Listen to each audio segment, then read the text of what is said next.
Gohan fights to end battles. Piccolo fights to survive them. Forget power levels.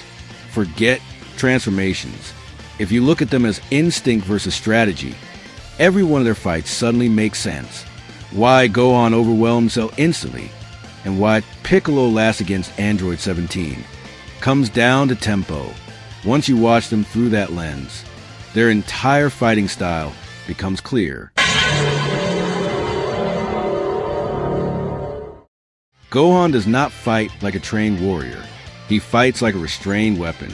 His style is built around latent strength, power that exists long before he knows how to use it.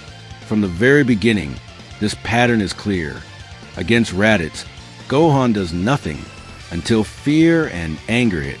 Then, in one moment, he explodes, headbutting Raditz with more force than anyone expected.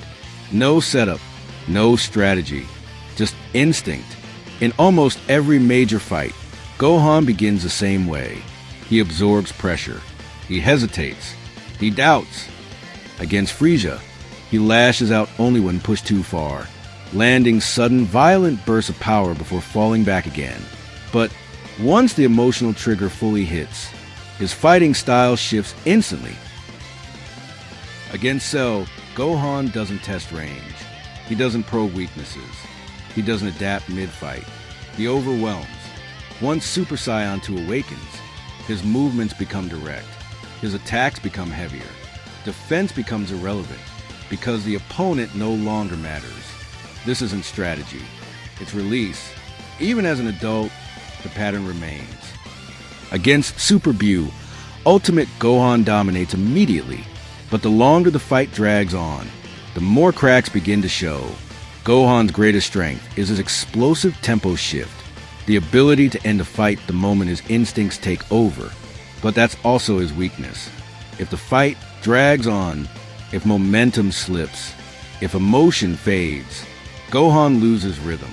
He fights best when the battle doesn't last long enough for doubt to return.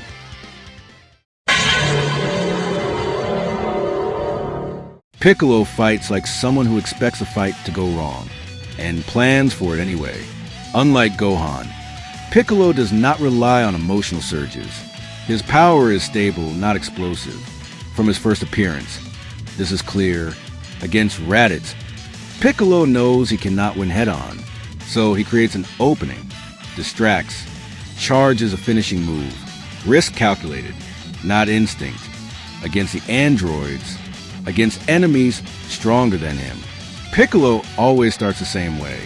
He watches first. He measures distance. He controls space. Against Android 17, Piccolo doesn't overpower. He manages stamina.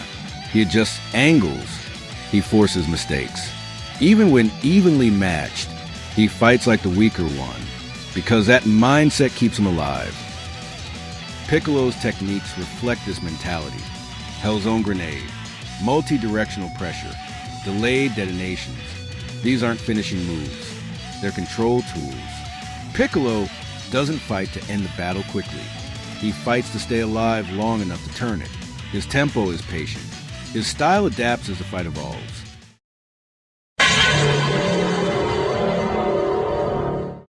Dragon Ball Super. Superhero doesn't change their styles. It confirms them. Piccolo earns his power through patience, experience, and survival, unlocking Orange Piccolo through endurance, discipline, and unyielding resolve. Gohan unlocks Beast through emotional shock, a sudden, violent release when pushed too far, when every instinct screams. Beast Gohan is a new approach. It's the same instinctive eruption, just taken further, sharper, more uncontrolled. Different paths. Same contrast.